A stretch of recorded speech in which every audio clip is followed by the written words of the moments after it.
ସୁଦୂରରୁ ସଦର, ଅପହଞ୍ଚ ଅଞ୍ଚଳର ସ୍ୱର, ଉତ୍ସବ ମହୋତ୍ସବ, ସଭା ସମିତି ସମାରୋହ, ପ୍ରଗତି ଦୁର୍ଗତି ଏବଂ ସଂଗତିର ଅଭିବ୍ୟକ୍ତିକୁ ନେଇ ଆଞ୍ଚଳିକ ସମ୍ବାଦ ବିଭାଗ ପକ୍ଷରୁ ପ୍ରସ୍ତୁତ କରୁଛୁ ଜିଲ୍ଲା ହାଲଚାଲ। ଆଜି ଜିଲ୍ଲା ହାଲଚାଲରେ ଶୁଣନ୍ତୁ ଢେଙ୍କାନାଳ ଜିଲ୍ଲା ସମ୍ପର୍କରେ। ତଥ୍ୟ ଦେଇଛନ୍ତି ଆମ ଢେଙ୍କାନାଳ ସମ୍ବାଦଦାତା ବିରଞ୍ଚି ରାଣା ସେଠ ଓ ଉପସ୍ଥାପନାରେ ମୁଁ ଜିତେନ୍ଦ୍ର କୁମାର ନାୟକ।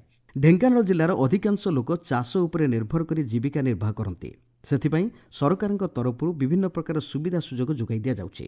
କୃଷକମାନେ ସେମାନଙ୍କଠାରୁ ସୁବିଧା ପାଇ ବିଭିନ୍ନ ପ୍ରକାର ଚାଷ କରି ଲାଭାନ୍ୱିତ ହୋଇପାରୁଛନ୍ତି। ବିଭିନ୍ନ ଚାଷ ଭିତରୁ ପାଳ ବାଇଗଣର ଜିଲ୍ଲାରେ ଏବଂ ରାଜ୍ୟରେ ଏକ ସ୍ୱତନ୍ତ୍ର ସ୍ଥାନ ରହିଛି। ସେହିପରି ଢେଙ୍କାନାଳରେ ବିରି, ମୁଗ ଆଦି ରବି ଫସଲ ମଧ୍ୟ ଚାଷ କରି ଆତ୍ମନିର୍ଭର ଓ ଲାଭାନ୍ୱିତ ହୋଇ ପରିବାର ଚଳାଇ ପାରୁଛନ୍ତି। ସେଥିପାଇଁ ମଧ୍ୟ ସରକାରଙ୍କ ତରଫରୁ ସୁବିଧା ସୁଯୋଗ ଚାଷୀମାନଙ୍କୁ ଯୋଗାଇ ଦିଆଯାଉଛି। ଢେଙ୍କାନାଳର ବରା ଏକ ସ୍ୱତନ୍ତ୍ର ପରିଚୟ ଜିଲ୍ଲା ଏବଂ ରାଜ୍ୟରେ ସୃଷ୍ଟି କରିପାରିଛି। ଲୋକଙ୍କର ଏହି ବରା ପ୍ରତି ରହିଥିବା ଚାହିଦା ବହୁତ ମାତ୍ରାରେ ରହିଛି। ଏହାର ମାନ, ବିଶେଷତ୍ୱ ଓ ସ୍ୱାଦ ଲୋକଙ୍କୁ ଆକୃଷ୍ଟ କରିପାରିଛି। ଜିଲ୍ଲା ଏବଂ ବାହାରୁ ଲୋକ ଆସିଲେ ପ୍ରଥମେ ଏହି ବରାକୁ ପସନ୍ଦ କରିଥାନ୍ତି। ଏହି ବରାଟି ବିରି ଓ ଅରୁଆ ଚାଉଳରୁ ପ୍ରସ୍ତୁତ କରାଯାଏ। ବିରି ପରିମାଣ ଅଧିକା ରହିବା ହେତୁ ବରାଟି ସ୍ୱାଦିଷ୍ଟ ଲାଗିଥାଏ। ଏହି ବରା ପ୍ରାୟ ଢେଙ୍କାନାଳର ବିଭିନ୍ନ ହୋଟେଲରେ ମିଳିଥାଏ ଏବଂ ଘରେ ମଧ୍ୟ ଲୋକେ ତିଆରି କରି ଅତିଥି ଆସିଲେ ଖାଇବାକୁ ଦେଇଥାନ୍ତି। ଏହି ବରାଟି ତା'ର ସ୍ୱତନ୍ତ୍ର ମାନ, ଗୁଣ ଓ ସ୍ୱାଦକୁ ନେଇ ଢେଙ୍କାନାଳ ବରା ନାମରେ ରାଜ୍ୟରେ ପ୍ରସିଦ୍ଧି ଲାଭ କରିପାରିଛି। ସେହିପରି ପରିବା ଭିତରେ ପାଳ ବାଇଗଣ ହେଉଛି ଏକ ସ୍ୱାଦିଷ୍ଟ ପରିବା। ଏହା ଢେଙ୍କାନାଳ ଜିଲ୍ଲାର ବ୍ରାହ୍ମଣୀ ନଦୀ କୂଳରେ ଅବସ୍ଥିତ କମଗରା, କଣପାଳ, ରାଇନୃସିଂହପୁର ଚାଷୀମାନେ ଏହି ପାଳ ବାଇଗଣ ବହୁ ପୁରାତନ ସମୟରୁ ଚାଷ କରି ଆସୁଛନ୍ତି। ଏହା କେବଳ ଶୀତ ଋତୁରେ ହୋଇଥାଏ। ଏହି ଚାଷ ମାଧ୍ୟମରେ ବହୁ ମହିଳା ଓ ପୁରୁଷ ରୋଜଗାରକ୍ଷମ ହୋଇପାରିଛନ୍ତି। ଏହି ପାଳ ବାଇଗଣ ଆକାର ଓ ଆକୃତି ଏବଂ ସ୍ୱାଦରେ ଭିନ୍ନ ଥିବାରୁ ବଜାରରେ ଏହା ଅନ୍ୟ ବାଇଗଣ ଅପେକ୍ଷା ଉଚ୍ଚା ଦରରେ ବିକ୍ରି ହୋଇଥାଏ। ପୂର୍ବରୁ ଢେଙ୍କାନାଳରେ ମଗଜି ଲଡ଼ୁକୁ ଜିଆଇ ମାନ୍ୟତା ମିଳିସାରିଛି।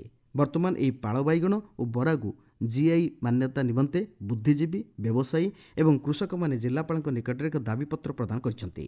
ଏହି ଜିଆଇ ମାନ୍ୟତା ଉପରେ କୃଷି ବିଜ୍ଞାନ କେନ୍ଦ୍ରର ଅଧ୍ୟକ୍ଷ ଓ ବରିଷ୍ଠ ବୈଜ୍ଞାନିକ ବିମଳେନ୍ଦୁ ମହାନ୍ତି କହିଛନ୍ତି, ଢେଙ୍କାନାଳ ବରାର ସ୍ୱାତନ୍ତ୍ର୍ୟ ସମସ୍ତଙ୍କ ପାଖରେ ପରିଚିତ ଏବଂ ବରା ପାଇଁ ଢେଙ୍କାନାଳ ଜିଲ୍ଲାର ଗୋଟେ ପରିଚିତି ରହିଛି।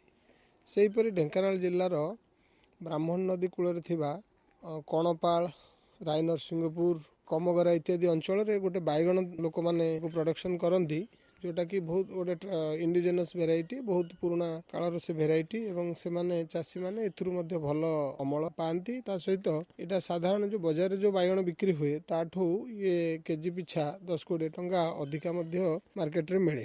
ଏଇ ଢେଙ୍କାନାଳ ଜିଲ୍ଲାର ବରା ଏବଂ ଢେଙ୍କାନାଳ ପାଳ ବାଇଗଣ ଏହାର ଜିଆଇ ମାନ୍ୟତା ପାଇଁ ବୁଦ୍ଧିଜୀବୀ ମହଲ ତଥା ଢେଙ୍କାନାଳ ଜନସାଧାରଣଙ୍କ ତରଫରୁ ବହୁ ଦିନରୁ ଦାବି ହୋଇ ଆସୁଥିଲା। ୟାକୁ ଦୃଷ୍ଟିରେ ରଖି ଆମ ଢେଙ୍କାନାଳ ଜିଲ୍ଲାର ଜିଲ୍ଲାପାଳ ମହୋଦୟ ୟାକୁ ଜିଆଇ ଟ୍ୟାଗ ମାନ୍ୟତା ପାଇଁ ଆପ୍ଲିକେସନ୍ କରିବା ପାଇଁ ଢେଙ୍କାନାଳ କୃଷି ବିଜ୍ଞାନ କେନ୍ଦ୍ରକୁ ଦାୟିତ୍ୱ ଦେଇଛନ୍ତି। ଏବେ 18/12/2025 ଦିନ ଢେଙ୍କାନାଳ କୃଷି ବିଜ୍ଞାନ କେନ୍ଦ୍ର ପରିସରରେ ଗୋଟେ ପ୍ରସ୍ତୁତି ବୈଠକ ଏଥିପାଇଁ ଅନୁଷ୍ଠିତ ହୋଇଯାଇଛି। ଜିଲ୍ଲାରେ ଚଳିତ ମାସ 3 ତାରିଖରେ ମିନି ଷ୍ଟାଡିୟମଠାରେ ସାମାଜିକ ସୁରକ୍ଷା ଓ ଭିନ୍ନକ୍ଷମ ସଶକ୍ତିକରଣ ବିଭାଗ ଓ ସମଗ୍ର ଶିକ୍ଷାର ମିଳିତ ସହଯୋଗରେ ଜିଲ୍ଲାସ୍ତରୀୟ ଆନ୍ତର୍ଜାତିକ ଭିନ୍ନକ୍ଷମ ଦିବସ ପାଳନ ଉତ୍ସବରେ 3 ଜଣ ଦିବ୍ୟାଙ୍ଗ ଦମ୍ପତିଙ୍କୁ 2,50,000 ଟଙ୍କା ଅର୍ଥରାଶି ପ୍ରଦାନ କରାଯାଇଥିଲା। ଜିଲ୍ଲା ସଂସ୍କୃତି ବିଭାଗ କାର୍ଯ୍ୟାଳୟ ପରିସରରେ ଆର୍ଟ ଆଣ୍ଡ କ୍ରାଫ୍ଟ ସେଣ୍ଟରଠାରେ ଜିଲ୍ଲାସ୍ତରୀୟ ଯୁବ ମହୋତ୍ସବ 2025 ଚଳିତ ମାସ 4 ତାରିଖରେ ଅନୁଷ୍ଠିତ ହୋଇଥିଲା। ଢେଙ୍କାନାଳ ଜିଲ୍ଲାପାଳ ଆଶିଷ ଈଶ୍ୱର ପାଟିଲଙ୍କ ଅଧ୍ୟକ୍ଷତାରେ ସାମୂହିକ ଫାଇଲେରିଆ ଔଷଧ ସେବନ ବୈଠକ ଚଳିତ ମାସ 4 ତାରିଖରେ ଅନୁଷ୍ଠିତ ହୋଇଥିଲା। ଏହି ସାମୂହିକ ଔଷଧ ସେବନରେ ମୋଟ 1,60,891 ଜଣଙ୍କୁ ଫାଇଲେରିଆ ଔଷଧ ଦିଆଯିବ। ଆସନ୍ତା ଫେବୃଆରୀ 1ରୁ 16 ତାରିଖ ଯାଏ ଏହି ଅଭିଯାନ ଚାଲିବ। ଜିଲ୍ଲାରେ କୃଷି ଓ କୃଷକ ସଶକ୍ତିକରଣ ବିଭାଗ ପକ୍ଷରୁ ମୃତ୍ତିକା ପରୀକ୍ଷାଗାର ପରିସରରେ ଜିଲ୍ଲାସ୍ତରୀୟ ବିଶ୍ୱ ମୃତ୍ତିକା ଦିବସ ପାଳିତ ହୋଇଯାଇଛି। ଜିଲ୍ଲାରେ ପୋଲିସ ମାଜିଷ୍ଟ୍ରେଟ ସମନ୍ୱୟ କମିଟି ବୈଠକ ଜିଲ୍ଲାପାଳଙ୍କ ଅଧ୍ୟକ୍ଷତାରେ ଅନୁଷ୍ଠିତ ହୋଇଥିବା ବେଳେ 37ତମ ଜିଲ୍ଲାସ୍ତରୀୟ ଜୁନିୟର ରେଡ୍କ୍ରସ ଶିକ୍ଷା ଓ ତାଲିମ ଶିବିର ସୁନ୍ଦରୀଖାଲସ୍ଥିତ ସରସ୍ୱତୀ ଶିଶୁ ବିଦ୍ୟାମନ୍ଦିରଠାରେ ଆୟୋଜିତ ହୋଇଥିଲା। ଜିଲ୍ଲା ହାଲଚାଲ ଆଜି ପାଇଁ ଏତିକି। ଆସନ୍ତାକାଲି ଜିଲ୍ଲା ହାଲଚାଲରେ ଶୁଣିବେ ଗଜପତି ଜିଲ୍ଲା ସମ୍ପର୍କରେ।